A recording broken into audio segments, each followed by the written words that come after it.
Al missed logging the passengers. Marked down who I saw aboard.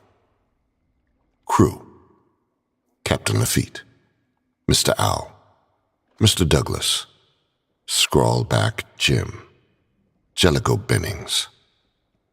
Passengers: Mr. and Mrs. Carmichael, Frederick Delowitt from Algiers Ice. Rest: unknown. 6:45 a.m. The river is cast in gray light, higher than this time last year. A row of houses sit half-flooded and sunk. There are children on the roofs throwing rocks at us. The captain is thumbing the hammer on his rifle, and I don't bother to stay his hand. 8:15 a.m. We took a deep wake portside and passing a lumber barge. Something heavy dislodged in stowage, and Jellicoe and Scrawlback started to scuffle. Captain stepped in and slapped them both in front of the Carmichaels. No one will say what they're transporting down there, but Frederick said he heard whispering from one of the crates. 10:10 a.m. Nearly broadsided an oak tree felled by the wind, gusting up to 25 knots already. Captain doesn't seem concerned. He's excited. I would be too if my duty was to drink on deck all morning. 12 p.m. I saw the gust blow a circus tent clear into the river, and knew there'd be people caught inside the flotsam of canvas and logs. Steered away as best I could, but couldn't stop in time on account of it blowing over 35 knots. The passengers don't know. I had Mr. Owl clean the blood off the bow. If this storm wasn't haunted, it's going to be now. 4 p.m. Captain won't let us turn back. The storm is burn-marked clouds. The wind is getting stronger. Tastes like ash. Every omen of a hurricane is upon us. If we survive this, I'll make sure the captain never sets foot on this boat again.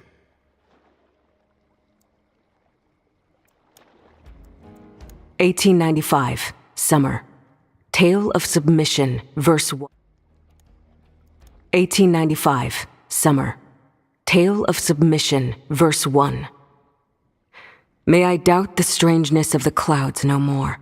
Many forget, but those of us who remain grounded know that there is something darker lurking behind them.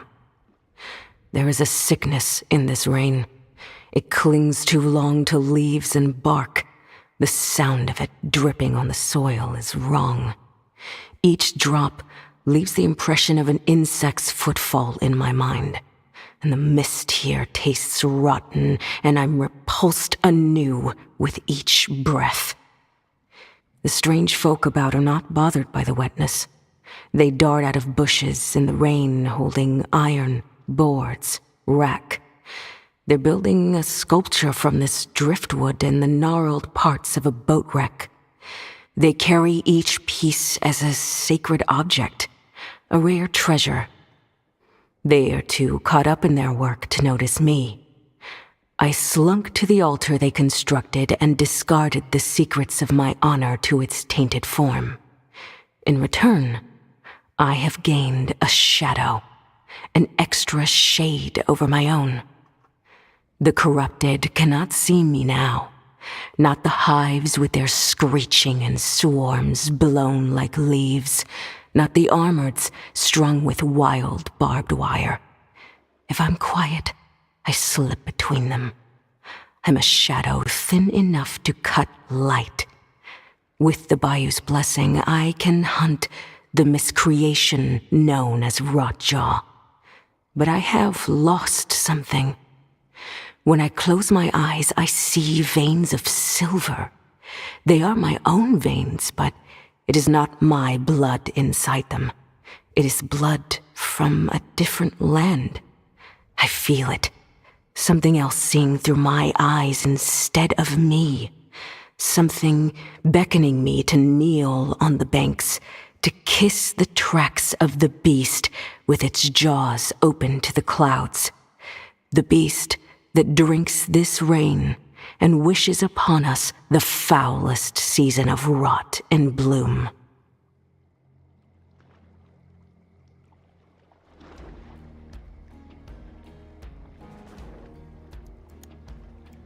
(1895) Summer.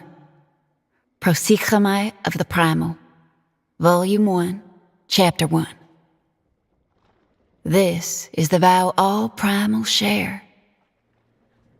I've only seen a glimpse of her through the overwash, rot-dappled, lumbering with a full-bellied sway. There was someone inside her, not whole eaten. They shot a gun through her flank to escape, but she tensed, twirled the angels of her stomach, and crushed them so only an arm dropped out. I gathered that arm. I enwreathed it with blue crab. I balanced it on the bitten carapace of a turtle to make myself a compass. Not one that points near north, but one that aims true to the wishes of men soon to be preyed upon. The others want to gut her, lash her mandible, sip her salt life until its red be gone, and they possess magics not known. That reptilian folk can't be tracked. He has gained some instinct, some knowledge of my presence without regard for the direction of the wind or sound. Like he smells the blood beating in my heart. His children are easily followed. That ward and that humpbacked one. They are clumsy. They move with the steps of drunk fairies and leave their filth like crumbs. I can lick a beetle and tell of their direction. That is the filth they leave behind. If there is a testament to be writ here, it will be through our prosychomai, this prayer that does not cease. We will come face to face with her. We will offer her the miracle of many fleshes. We will feed her until she cannot move. Around her, we shall make a shrine. But I will be the one to sit atop her. I will have a throne in these waters at last.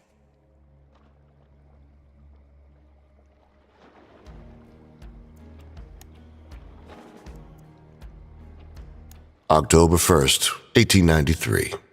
Delphine Transit Log. 2 a.m. Hell is real, and I am inside it. I am certain there has never been a wind such as this on these shores, or else there would be no shore left to stand upon. 2:30 a.m. The paddle wheel is churning up bodies of drowned people. They're bursting on the deck when they fall. 2:45 a.m. We pass through a wall of insects. It seems everything is made of them now.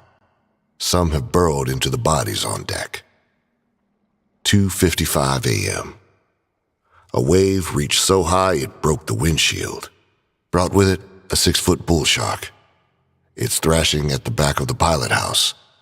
Some massive beetle is screeching inside its mouth. 3 a.m. The captain left us. I saw him. There was a kind of lightning I've never seen before, and it scared him. It scared him worse than it scared me. It struck the boat, and the sound of a gong rang out from the cargo hold. The captain jumped overboard, holding onto a whiskey bottle. I'm the only one who saw him do it. No one is going to believe me. 7 a.m. We are lost. This is not a poetic statement of the ship sinking. We are somewhere that in no way resembles any causeway, inlet, marsh channel, or tributary on the map. At first I thought it would be on account of the tide surge. Everything is flooded. But no, we are somewhere else. The storm seems to have put us in its eye, and the breeze is calm, steady. I would say it blows from the southwest, but the compass is erased. I mean to say something has cleared all markings from it. One more note. The sun didn't rise. I think the storm is eating it.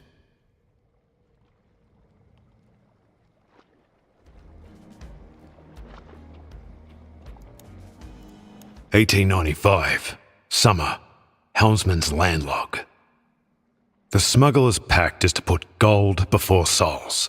If they don't bleed money, I don't care what risks they take. But the captain smells land-worn. A coward, even. He clings to his rifle and sweats. She's near. He spotters. Rimbo, Jazz, into the dew reeds to look for the cargo. Don't linger at the trace. Get in the reeds, they do. They slide through the pluff, mud, and heron bones. Me and the captain wade across the still water and take cover behind a palm fringe. We watch them get distracted by the trace. The creek trembles. It shivers, rattles my knees. The rotjaw breaches with Jazz clamped in her mouth. Those jaws could crush a cannonball. I don't know what to call what they do to Jazz's head. Wind surges. It whitecaps the marsh upstream. I brace for the gale force, steady the captain as he shoots. He's got dizzy aim, sends a bullet through Rimbo's chest. Rotjaw purges her shackles. Bolts of blue-green lightning leap from the water and burn Rimbo. His scream comes out of his eyes instead of his mouth. I guess that's because his mouth is gone. Captain gave up watching the frenzy. He stares east. There it is. Mother of Mary, there it is. The captain drops his gun. The smokestack of a ship rises through the gator froth. It steams with a dead fog, but it's real. Knocks a tree over. Rotjaw stops playing with what's left of Jazz and Rimbo. She slinks away and follows the smokestack as it glides downstream on vapors. I don't see how we're supposed to get treasure from a ghost ship, I tell the captain. He winces. I imagine he's thinking the thoughts of all cowardly captains, that one day gold might float true enough to save him from what he's left to drown.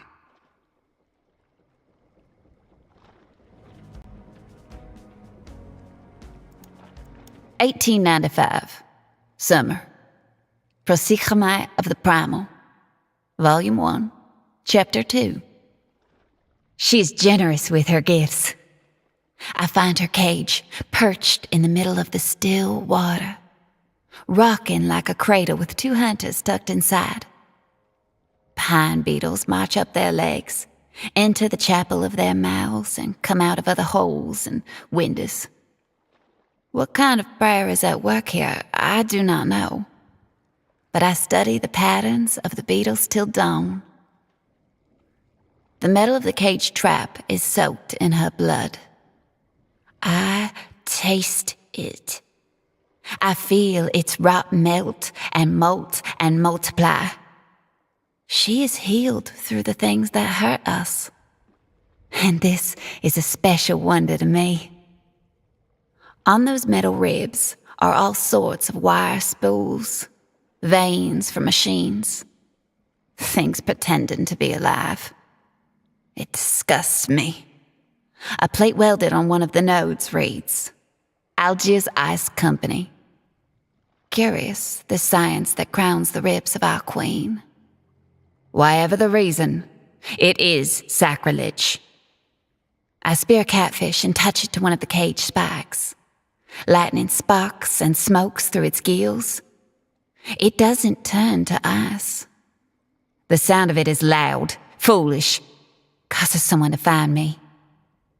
I feel their soul as gentle as a moth lands on a skull at night. A pollen of orange filtered in the darkness of my vision. An instinct. This sense is new. A gift from her. And it will keep me safe. I pick up a railroad sledge from one of the dead hunters. It is slick with tide rot, oyster filth. I slide quiet, crouching around bundles of pampas grass till I hear the person swish their cane in the water. I time my movements with the swaying of the tall stalks. My legs move as hers move. I am silent in the stream. I raise the hammer and know that I am blessed. I let the hammer fall and know that I am blessed.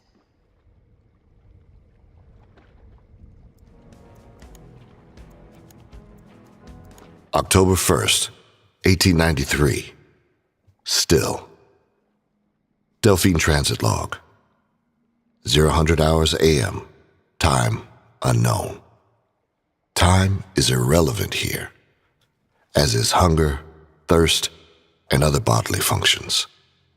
If Mr. Carmichael were to cut me open, he would find clockwork. Clocks inside all of us. The moon here is a joke.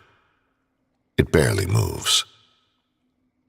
0000 hours AM. There are more people aboard than I thought.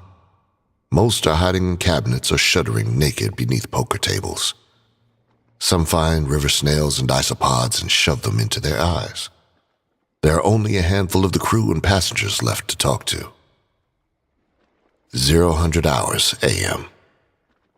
I told the rest that the captain abandoned us. Mrs. Carmichael called me faithless, said I steered us into a twilight hell. Mr. Carmichael accused me of pushing the captain over. Angelico agreed, mentioning that our cargo was immaculate. Frederick claimed that we had the Ark of the Covenant on board, that he could hear a voice from it without using his ears. Mr. Owl said he'd gut Frederick if he kept on like that. Scrawlback Jim shot off some rounds, shut them up. He said he wasn't hungry and hadn't pissed for 1,000 years. There was something stalking the boat he wanted us to go shoot. Apparently, the Delphine is full of guns and stolen goods. He mentioned some kind of crenulated insectile head like an artifact, too. 0000 hours AM. They've been shooting for an hour at the giant beetles that plow these channels with their migrations, at the trees, at the waterlogged roaming sailors that explode silver vomit from their mouths. The sailors seem out of time, more lost than we are. 0000 hours AM. The gunshots woke something up. It raised the Delphine a whole foot out of the water, then swam out, turned, and rammed us head on. All I saw were jaws tearing into the paddle wheel.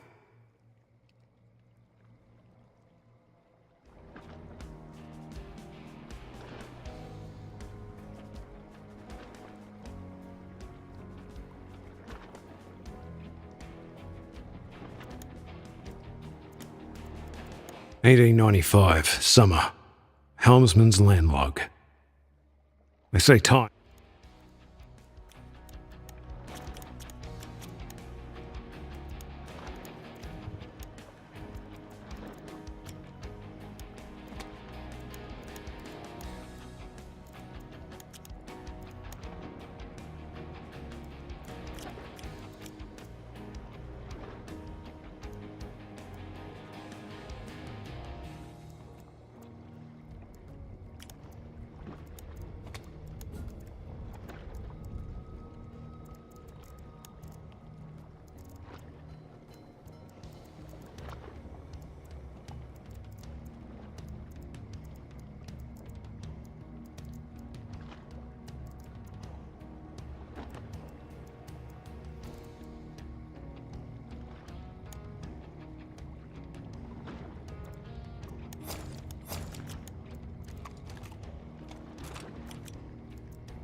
Well,